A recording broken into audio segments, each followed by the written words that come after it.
Dave, I know this is you. I'd like to start off by laying down a couple of ground rules.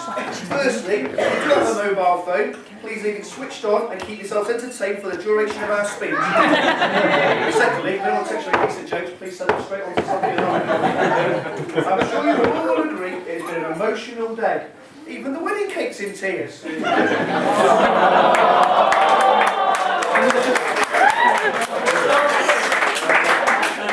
For those of you that don't know, we are saying Chris and James, Slacky and Thompson, or as Marco calls us, Paul and Barry Children.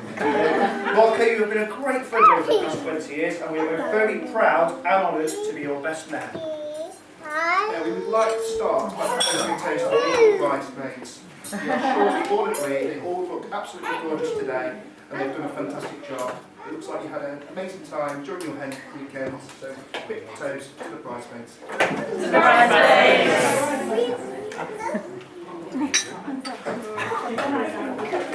Secondly, Kim, you look absolutely stunning. You make a fantastic couple, and thanks for letting us be part of your special day. Let me say how lucky you are, Marco. You have left here today having gained a wife who is warm, loving and caring. A wife who is funny and radiates beauty. And Kim, tell us how lucky you are.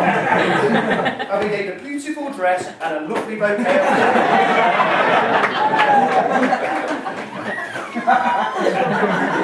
Doesn't get any better. Well, I do hope Marco and Kim enjoy their honeymoon in Wales. I assume that's where they're going anyway. When I asked Marco what he was doing after the wedding, he said he was going to Bangor for a fortnight.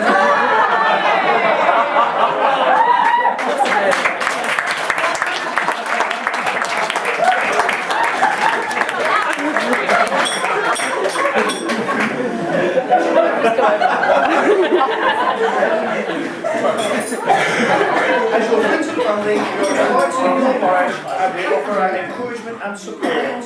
Here is a toast to a life filled with adventure, love and cherished moments. To the bride and groom. To the bride and groom! For those that don't know, Marco and Kim were introduced by my other half. While on placement at Derby Royal, they got talking and Kim moaned that the Lord doesn't come out there. I don't know how Marco got such a good recommendation. Soon afterwards, they met for a drink and the rest is history. I don't usually agree with my other half, but I think she did a good job. You both, Marco and Kim, make a great couple. Marco has hit the jackpot for Guildhall's cricket and football, dream combination. But Kim, Marco's asked me to give you one bit of advice as you start married life as Mrs. Lavender. There needs to be significant improvement in your domestic and housekeeping duties. Marco, to confess, I was a tidier housemate, quite less nagging than you.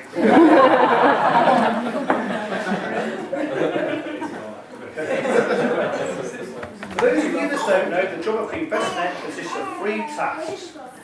Number 1, organising the study.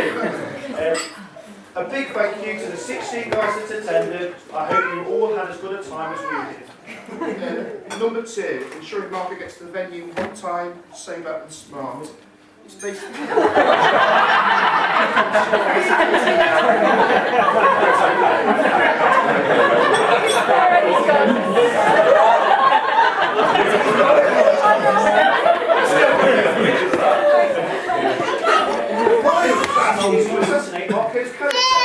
Don't worry, Marco. We have checked with the registrar and everything's fine. The is dry and there is no going back now, Kim.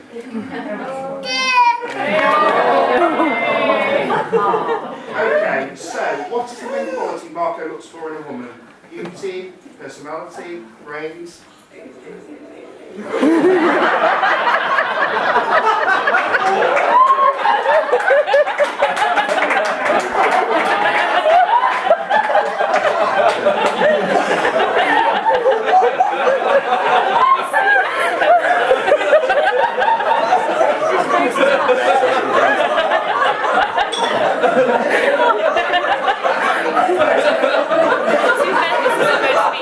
Genuinely loved it. I've played it a few times.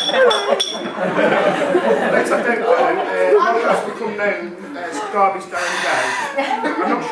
as a bit of a ladies' man or just a bit of a poser. To be fair, it's a relief he's managed to find someone who is not quite as close as home to our sisters. Marco's boyish good looks haven't always been to his advantage. There was many a time where he would be the only one to get asked for ID, and like good friends, we would wave at Marco from the comfort of the dance floor, whilst Marco remonstrated with the doorman. Yes, sadly, Marco hasn't inherited his dad's drinking pedigree, despite all our encouragement. On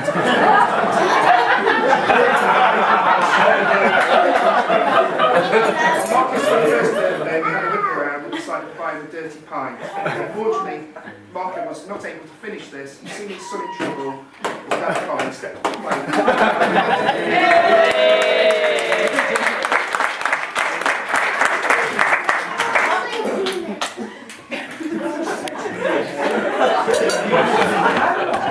Marco's employment history is best described as checkered. One of Marco's earliest roles was at Budgington Melbourne. During Marco's 2-week probation period, there were a number of complaints from elderly customers about Marco not acknowledging them. Rumour has it was Marco's customer service that inspired the first self-service checkout. And the fact that customers scan and apply payment for themselves. Roughly coincided with Marco passing his driving test at the 6th attempt. Marco left school to become a chef at the Stafford Life.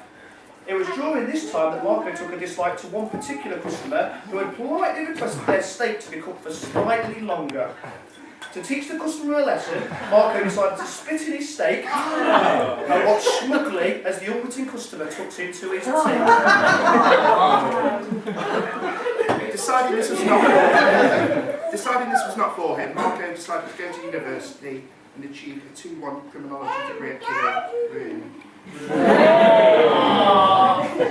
Don't worry, further disciplinary action soon followed. Marco joined the workplace at Empower. He received a further reprimand for spending more time in the toilet than on the phone.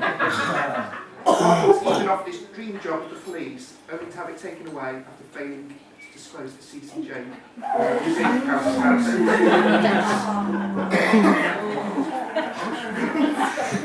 At this point, Marco finally acknowledged he was in fact unemployable, so he was now self-employed. As many of you know, Marco now works for himself as an accident investigator. Well, if you can call it work, it's 10 to 2 working days. Kim, did we ever tell you we were once on Soccer AM?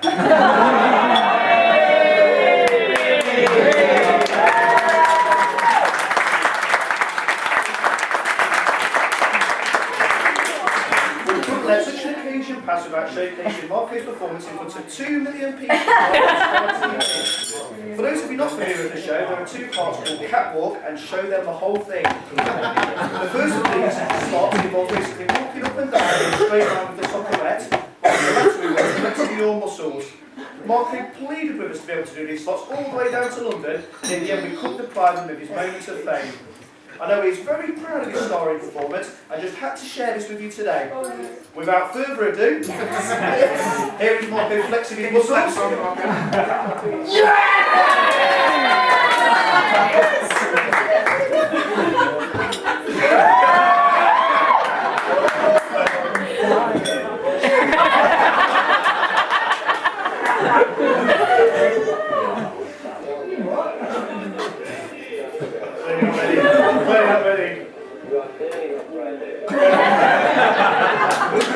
And here is Marco catwalking with Tim Lovejoy and the Soccerette.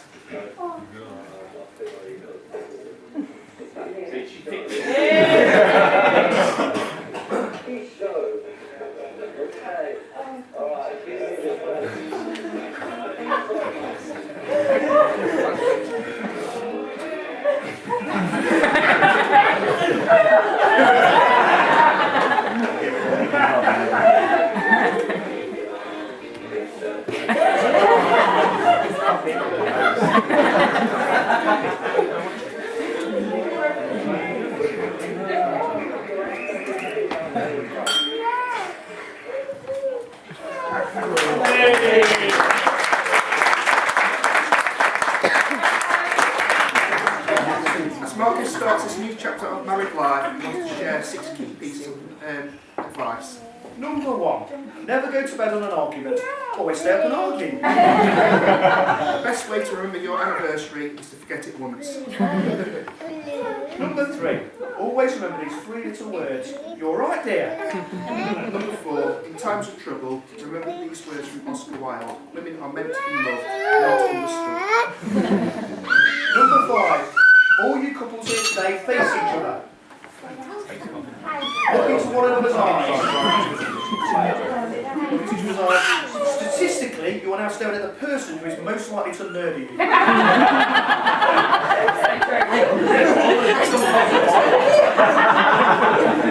And finally, number 6, get on with your mother-in-law.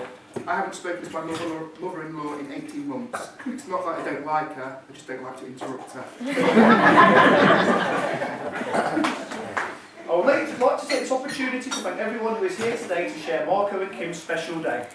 I have a few messages today from people who couldn't be here or who wanted to pass on their best wishes. To Marco, we are sorry we couldn't be here on your special day, but found it too emotional losing such a special guy such as yourself. We will see you again soon from all the girls at Fantasy Palace.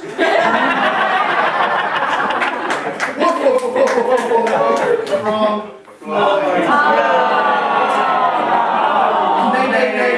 from Benny. Joking aside, Marco, you've been a great friend and have always been there if we need you. You are great to be around to serve every happiness in your marriage with Kim. You are a perfect match and have so much in common.